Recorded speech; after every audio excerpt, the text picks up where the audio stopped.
Hello दोस्तों, स्वागत है आप लोगों का मेरे चैनल पर। आज मैं दोस्तों आप लोगों को समझाने जा रहा हूँ कोऑर्डिनेट ज्योमेट्री के बारे में। ठीक है।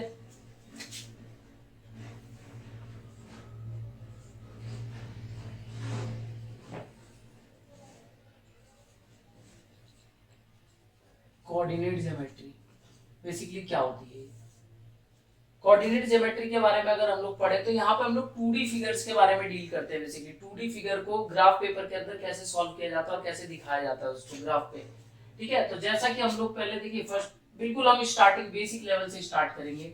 जैसे कि हम लोगों को पता है अब तक कि अगर हम किसी भी इंटीजर नंबर को शो करते थे एक लाइन के ऊपर छोटी क्लासेस में, तो कैसे करते थे? जीरो, राइट साइड में हमारी प्लस की वैल्यू आती थी 1 2 3 4, लेफ्ट साइड में हमारी माइनस की वैल्यूज आती थी।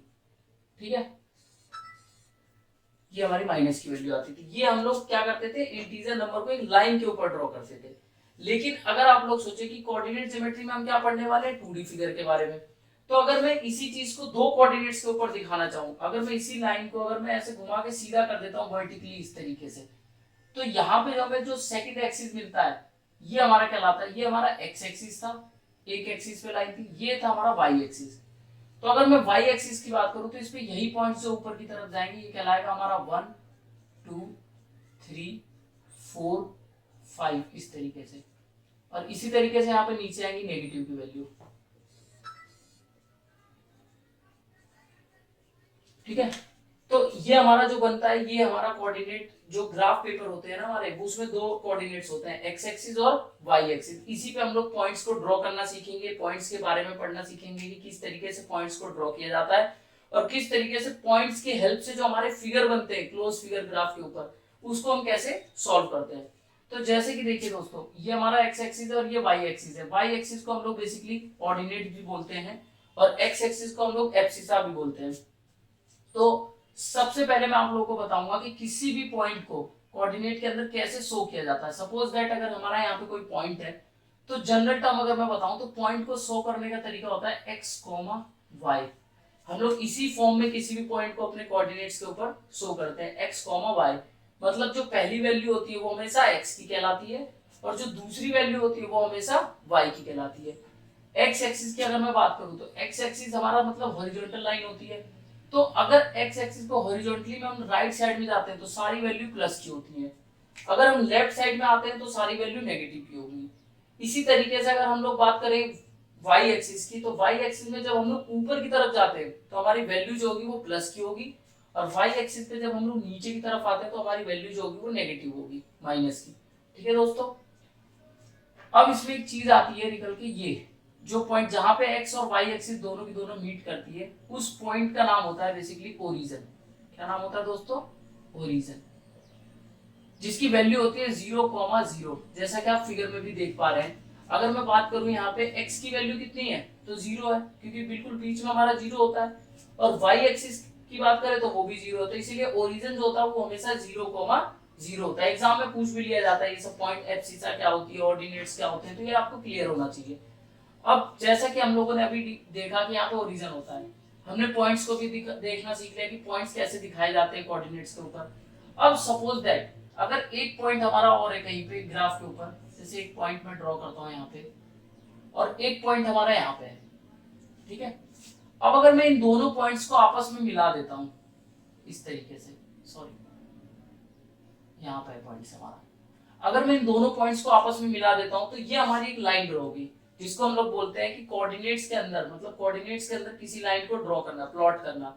जब हमने लाइन प्लॉट कर दिया तो यहां से हमारी कोऑर्डिनेट ज्योमेट्री स्टार्ट होती है। अब तक जो मैंने बताया था वो बिल्कुल इंट्रोडक्शन था।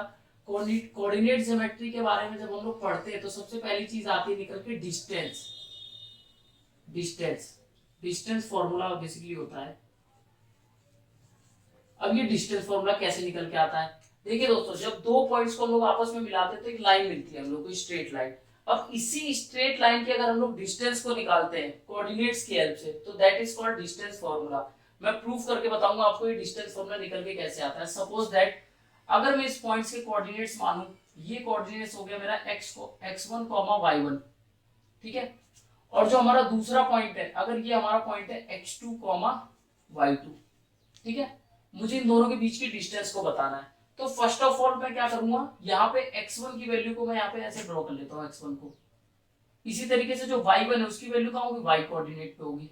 ये मैंने जस्ट एज्यूम किया है x1 y1, ये वैल्यू कुछ भी हो सकती है, 1 2 3 4 जो भी हो सकती है। इसी तरीके से यहाँ पे देखिए, अगर मैं y2 की बात करूँ तो वो इस ग्राफ पे यहाँ पे होगा ऐसे। इसी तरीके से x की बात करूँ तो वो इधर होगा। ठीक है, तो अगर आप लोग ध्यान से देख रहे हैं दोस्तों फिगर के अंदर, एक सेकंड में इसको ब्लू कलर से बना देता हूं ताकि आप लोगों को दिखाई दे ये अलग एकदम। ये हमारी वैल्यू है y1 की और ये हमारी वैल्यू है x1 की। ठीक है, इसी तरीके से ये वाली जो वैल्यू है ये है x2 की और नहीं y2 की, और ये वाली वैल्यू है x2 की। ठीक है, तो अगर आप लोग दोस्तों ध्यान से इस फिगर के अंदर देख रहे हैं तो ये जो हमारा जो यहाँ पे जो फिगर बन रहा है close figure, that is 90 degree right angle triangle बन रहा है हमारा। यहाँ पे जो फिगर क्रिएट हो रहा है एक राइट एंगल ट्राइंगल क्रिएट हो रहा है। उससे पहले अगर मैं आप लोगों से पूछूं कि ये वाली लाइन राइट एंगल ट्राइंगल में 3 साइड मिल रही है हमें, एक साइड ये मिल रही है, एक यहाँ पर मिल रही है और एक यहाँ पर मिल रही है। तो अगर मैं तीनों साइड्स की वैल्यू, देखो इसकी तो मुझे वैल्यू निकालनी है, इस पॉइंट्स की वैल्यू तो मुझे निकालनी है, दोनों पॉइंट्स के बीच की डिस्टेंस तो यही है। अगर मैं बात करूं इसकी वैल्यू क्या होगी, तो आप लोग बहुत ही इजीली बता सकते हो कि सर यहां से लेके यहां तक की जो वैल्यू है ये हमारी x1 है, यहां से लेके यहां तक की वैल्यू जो है वो हमारी x1 है, और यहां से इस ओरिजिन पॉइंट से यहां तक की वैल्यू कितनी है, x2 है, जैसा कि आप लोग को फिगर में दिख रहा है। ठीक है, तो अगर आप लोग ध्यान से देखो, अगर मुझे इसकी वैल्यू चाहिए तो x1 में से अगर मैं x2 को माइनस कर देता हूं तो यही वाली वैल्यू बचेगी हमारे पास। तो दैट मीन्स अगर मैं इसकी वैल्यू बात करूं तो ये निकल के आएगी x1 माइनस x2। ठीक है, अगर मैं इस ट्रायंगल को नाम दे दूं सपोज दैट a b और c, नाम से क्लियरिटी ज्यादा होगी। जैसे कि अगर मैं bc की बात करूं तो bc मेरे पास निकल कर आया है x1 माइनस x2।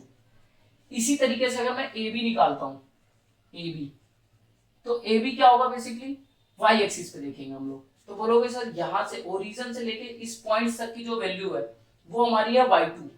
ठीक है, और ओरिजिन से लेके b तक की जो वैल्यू है दैट इज कॉल्ड y1। देख रहे हैं इसके सामने एकदम, तो वैल्यू क्या हो जाएगी बच्चों, y2 minus y1, y2 minus y1। ठीक है, तो देखो जैसा कि हम लोग को दिख रहा है यहाँ पे ABC ट्राइंगल जो है वो एक राइट एंगल ट्राइंगल है। तो राइट एंगल ट्राइंगल के अंदर हम लोग लगा सकते हैं पाइथागोरस थ्योरम। पाइथागोरस थ्योरम क्या कहती है कि जो हाइपोटेनियस का स्क्वायर होता है वो इक्वल होता है बेस का स्क्वायर प्लस परपेंडिकुलर का स्क्वायर। ठीक है, ये हम सभी लोगों को पता है। तो अगर हम ध्यान से देखें इस ट्राइंगल के अंदर तो हमारा हाइपोटेनियस है क्या, बेसिकली वो है AC। तो AC का स्क्वायर जो होगा वो इक्वल होगा बेस का स्क्वायर। बेस क्या है दोस्तों यहाँ पे BC, तो बेस का स्क्वायर BC का स्क्वायर प्लस परपेंडिकुलर क्या है हमारे पास AB का स्क्वायर। ठीक है, तो अब मैंने अभी वैल्यू निकाल रखी है यहाँ पे, तो वैल्यू को अगर आप ध्यान से देखो तो AC का स्क्वायर जो होगा वो इक्वल होगा हमारा किसके, BC का square, that means x1 minus x2 का स्क्वायर प्लस AB की वैल्यू क्या निकल के आई थी दोस्तों, y2 माइनस y1 का स्क्वायर। ठीक है, तो ये हमारे पास AC आ गया। तो AC की अगर मैं बात करूं AC इज इक्वल टू, अगर मैं स्क्वायर को इसके ऊपर भेज देता हूं तो ये बन जाएगा हमारा स्क्वायर रूट। पूरा स्क्वायर रूट के अंदर क्या आ जाएगा हमारे पास, x1 माइनस x2 का square plus y2 minus y1 का स्क्वायर, मतलब दोनों ही नंबर के स्क्वायर होंगे। ये जो हमारा फॉर्मूला निकल के आया ये हमारा डिस्टेंस फॉर्मूला है। जब दो पॉइंट्स को हम आपस में मिलाते हैं तो उनके बीच की डिस्टेंस को हम इस डायरेक्टली इस फॉर्मूले से हम लोग निकाल सकते हैं। ठीक है दोस्तों, हम लोग डिस्टेंस की वैल्यू को हम लोग इस फॉर्मूले से हम डायरेक्टली निकाल सकते हैं। देखिए कैसे, जैसे सपोज दैट अगर किसी भी कोऑर्डिनेट्स के अंदर दो पॉइंट्स को मिला के एक लाइन ड्रॉ करी गई होगी तो उसकी जाहिर सी बात है कोऑर्डिनेट्स आपको दिए गए होंगे, x1 और y1 की वैल्यू पता होगी आपको। इसी तरीके से आपको दूसरे पॉइंट x2 और y2 की वैल्यू पता होगी, तो वो वैल्यूज आपको इसमें ले जाके पुट कर देनी है। और पुट करके उसका स्क्वायर रूट, जब स्क्वायर करने के बाद स्क्वायर रूट करेंगे तो वहां से आपको उस पॉइंट्स की डिस्टेंस की वैल्यू पता लग जाएगी। ठीक है दोस्तों, तो आज की वीडियो में इतना ही करते हैं। बाकी आगे की वीडियो में इसी तरीके से मैं आपको section formula, area of triangle कैसे निकाला जाता है, ये सारी चीजें बताऊंगा कोऑर्डिनेट से रिलेटेड। ठीक है दोस्तों, तब तक के लिए मेरे साथ बने रहिए और चैनल को सब्सक्राइब जरूर करिएगा। और आपका कोई भी डाउट आता है तो उसको कमेंट सेक्शन में जरूर लिखिएगा, मैं वहां पे आपका डायरेक्टली रिप्लाई करूंगा। ठीक है दोस्तों, धन्यवाद।